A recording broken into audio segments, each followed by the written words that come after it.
नमस्कार, मी अनुष्का आणि तुम्ही पाहताय राज्यलोकतंत्र.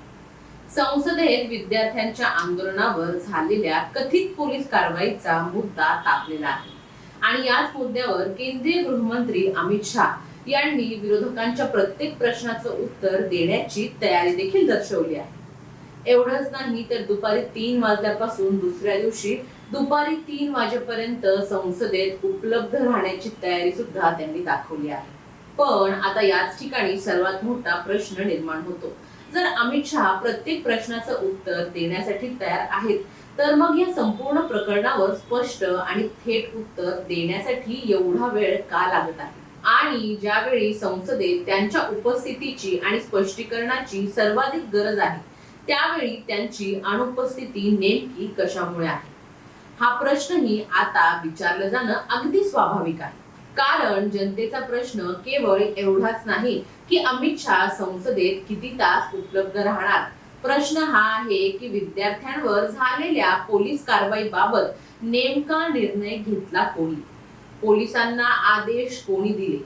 कारवाई कोणत्या परिस्थितीत करण्यात आली? आणि या संपूर्ण प्रकरणाची जबाबदारी सरकार स्वीकारणार आहे की नाही? हे प्रश्न अत्यंत स्पष्ट आहेत. त्यामुळे त्यांची उत्तरही तितकीच स्पष्ट असायला हवी. आम्ही प्रत्येक प्रश्नाचं उत्तर देऊ ही घोषणा राजकीय दृष्ट्या प्रभावी असू शकते, पण त्यानंतर जनतेला अपेक्षा असते ती थेट उत्तरांची. म्हणजेच हो किंवा नाही, आदेश दिला की नाही दिला, कारवाई योग्य होती की अयोग्य होती, चुकीची होती, या प्रश्नांवर स्पष्ट भूमिका आवश्यक आहे. इथेच आणखी एक गंभीर मुद्दा आहे. अमित शहा संसदेत येण्यासाठी एवढा वेळ का घेत आहेत? त्यांच्या अनुपस्थितीचे नेमकं कारण काय आहे? जर सरकारला या विषयावर चर्चा करण्याची इतकीच तयारी होती किंवा असेल, जर गृहमंत्र्यांना विरोधकांच्या प्रत्येक प्रश्नाचं उत्तर द्यायचंच होतं किंवा द्यायचंच असेल आणि जर सरकार या संपूर्ण प्रकरणाबाबत सर्व तथ्य उपलब्ध असतील, तर मग संसदेत तातडीने उपस्थित राहून त्या प्रश्नांना सामोरं जाण्यात अडचण काय? अर्थातच त्यांच्या अनुपस्थितीमागे कोणतंही प्रशासकीय किंवा संसदीय कारण असू शकतं. त्यामुळं त्यातून थेट निष्कर्ष काढणं हे योग्य नाही. पण पारदर्शकतेच्या दृष्टीने पाहायला गेलं तर सरकारने त्याचे कारण स्पष्ट करणं आवश्यक आहे.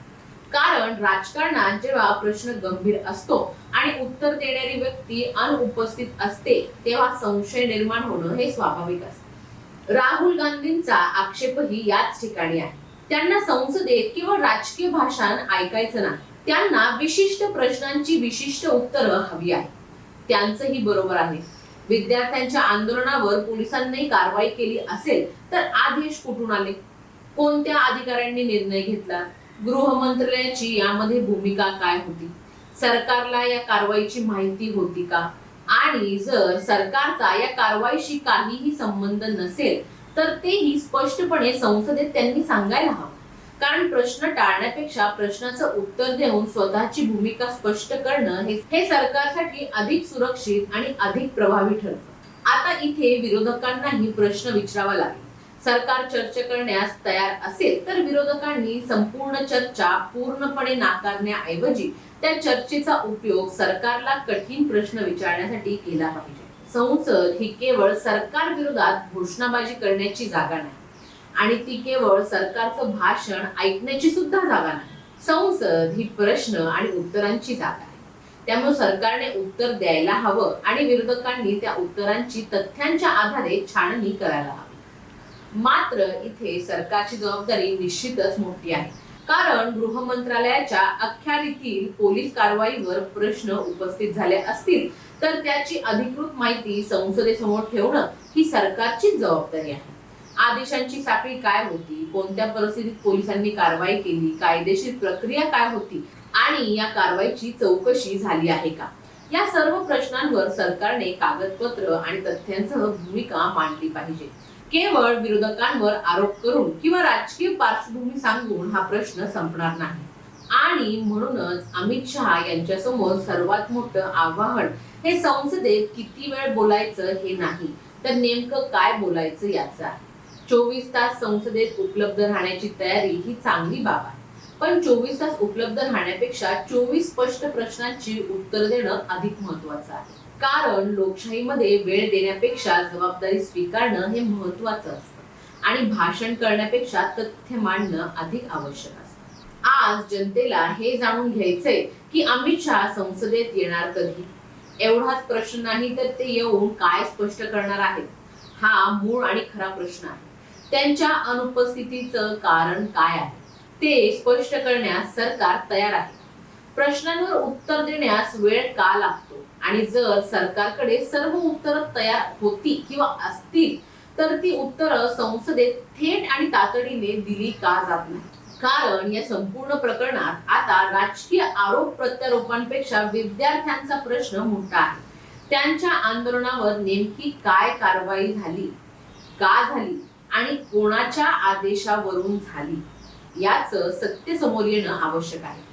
सरकार निर्दोष असेल तर स्पष्ट तथ्य सरकारच्या बाजूनेच जातील आणि काही चूक झाली असेल तर त्याची जबाबदारी निश्चित करणंही तितकंच आवश्यक आहे. म्हणूनच आजचा प्रश्न असा नाही की अमित शहा संसदेत बोलणार का, ते बोलतीलच. खरं प्रश्न असा आहे की अमित शहा नेमकं काय स्पष्ट करणार आणि इतका वेळ का लागतोय किंवा किती वेळ अजून लागणार आहे. संसदेत अनुपस्थित राहण्याचं कारण काय, उत्तर देण्यास विलंब का आणि विशिष्ट प्रश्नांवर सरकारची नेमकी भूमिका काय. या 3 प्रश्नांची जर उत्तरं मिळाली तर कदाचित सध्याचा राजकीय गोंधळ कमी होईल. तुम्हाला याबद्दल काय वाटतं आम्हाला कमेंट्स मध्ये नक्की कळवा. व्हिडिओ आवडला असेल तर लाईक करा, शेअर करा आणि चॅनलला सबस्क्राईब करायला विसरू नका. धन्यवाद. दैनिक राज्यलोक.